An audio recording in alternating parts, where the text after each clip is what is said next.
Sai Baba, the Embodiment of Love. And I read that book 3 times. And I broke down and sobbed deeply 3 times when I read that. And what came to me was, there really is a God. We're not alone. Well, I've always had a spiritual orientation. I've sort of considered myself a cross between a psychologist and a minister, but I've always wondered, is there really a God? You know? All I can say was, there was something that touched my heart, you know? It was, when you hear the truth, or you hear that feeling, you have that feeling of love. It was a sense of love. There was like, oh yes, you know, we're not alone. There really is something. Who is Swami? Swami is a man that has come to bring peace to the world. His life is an example. I mean, he's 7 days a week since the age of 14. He knows everything. You know, I was in an interview, and after the interview, my mind kicked in, and I thought, oh my goodness, Swami doesn't want me here. And that night I had a dream, because he knows everything that's going on with you. And so in that dream, Swami and I were 2 old men walking down the ashram road with our arms around each other, kind of hobbling down the street, you know. So he let me know that, yes, you'll probably die here, you know. You'll be here as an old man, you know. And so it came to pass. Dr. Stephen Field's dream was to come true. Just a couple of years following this interview that took place in Puttaparthi, India, in January of 2005, Stephen Field died in Puttaparthi. Stephen Field worked as a psychologist with Sai Baba's blessing and permission, helping others in Sai Baba's ashram, Prashanti Nilayam. Welcome to Souljourns and to the story of Dr. Stephen Field. Stephen Field, psychologist, lover of Satya Sai Baba, pretty much a full-time resident in India, most of the time right here in Puttaparthi. What drew you to Sai Baba in the first place? Pardon me? What brought you to Sai Baba? Oh, well, I was in India in 1980, and I was in such a state of culture shock I had to leave. And I had to forge my airline ticket to leave. And I had heard something about Sai Baba, this man that could work miracles, and I was so freaked out I had to leave, so I left. And then it was like, I just heard something vaguely about him, and it wasn't really substantial. And then I went to Sweden to do a workshop, and I was supposed to have somebody energize me so I would have clients to work with. And they didn't do that.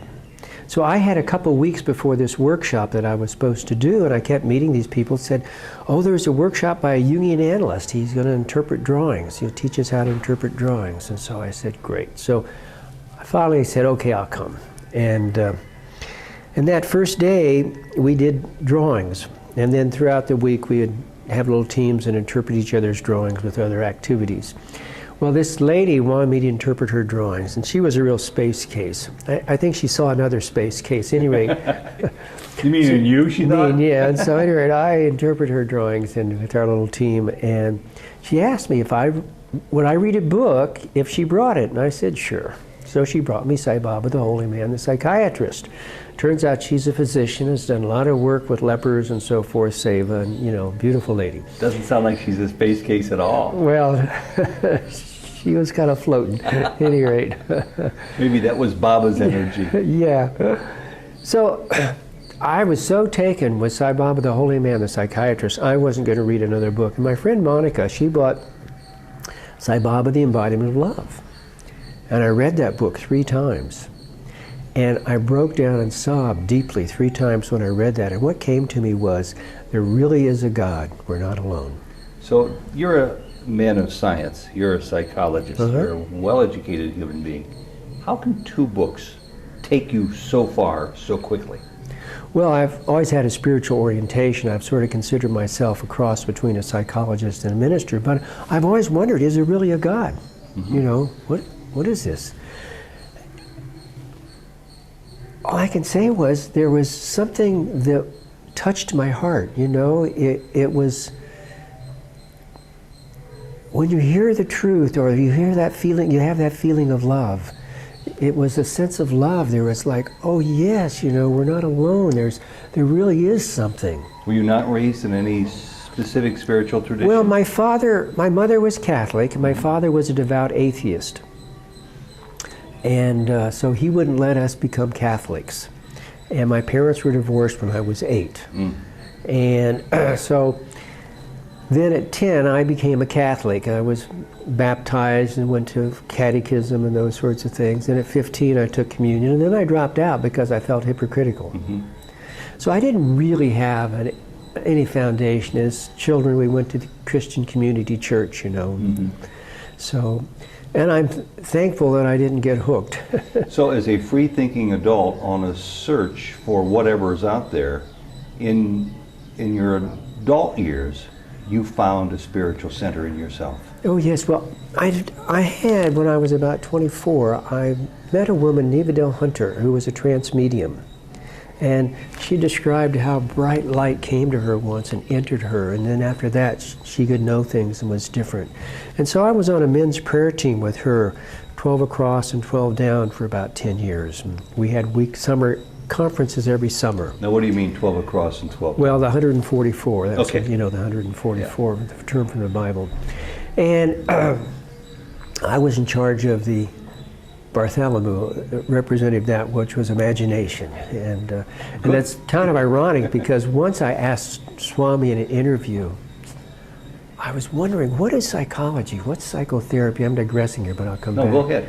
And it was so profound. What how Swami is with words. He can say one word and it cuts through everything.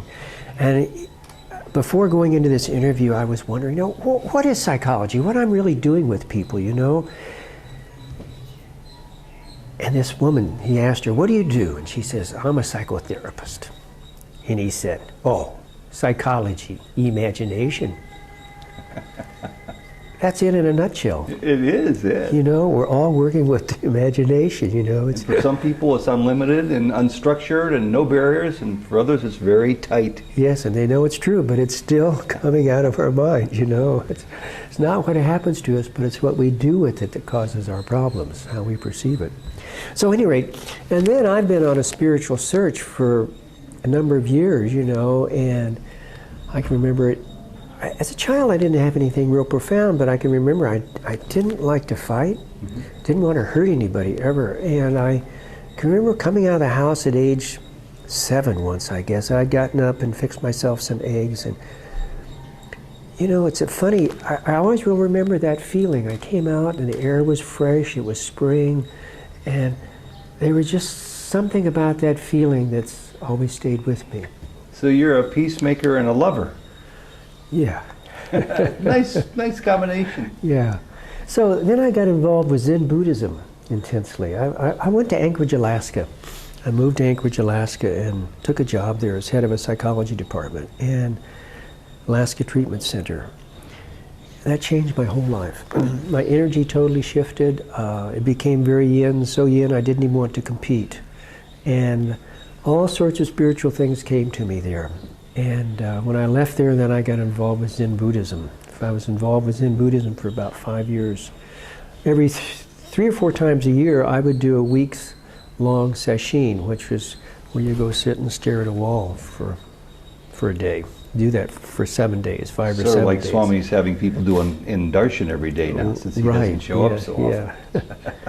So this is, again, before your reawakening into the world of Sai Baba. Yes, that didn't happen until I was about 47, 20 years ago. So then you were on a decided spiritual path and teaching yourself and having others teach you a lot about the journey. Yes, absolutely. Always searching. And with Zen, it was very intense. And Zen can be kind of philosophical more than anything else, so you didn't have any strict religious underpinnings. You had the whole world of imagination to deal with. And, part of it is, as a therapist, working with people, it's like, okay, what really works? Because a lot of what you learn in school doesn't work, and most of what I do has nothing to do with what I learned in the classroom. But what really works? What's it all about? And So you turn towards the spiritual. I think that unless you're dealing with the spiritual at some level, you're not going to really have a healing. I'll come back to how I got to Swami, but you know, there's Very briefly, before you go on that last comment, do your peers share that point of view mostly or not? Well, I think probably a lot of them do. I think you need to have a foundation, which you get in an educational system, but I think it's limited. I think that you need to go way beyond that. For instance, I think therapy needs to involve three things from my experience. It needs to, well, first of all, prior to that, we need to have three things to be healthy and happy. We need to have self-confidence, which is one of Swami's teachings. We have to have faith, and we have to have love. And they all go together. If one's weak, the other two are weak. And so there's four parts to therapy. One is we need to learn about the mind. And it's just, out of our mind comes all of our problems. And what's the mind? It's just thoughts. So it's really teaching people about thoughts. Some thoughts don't make you feel very good, some make you feel better than others. With awareness comes choice. You don't have to entertain them. The other is learning about feelings, learning to feel what we're feeling rather than going unconscious. And even the bad feelings. Even the bad feelings, especially the bad feelings, because we push them away, and yet that keeps us away from our own divinity, our own self. And we sometimes do it with the best of reasons. Seva, we can become seva addicts or work addicts. Yes. And distract ourselves from the or very spiritual addicts. Spiritual addicts as you well. know, rather than coming back and being present in the moment. The only time we have any life is this moment. There's no future because you can't get out of the moment to get to it. So now is the only time you have any life. So that means to be fully present with what's happening with you now.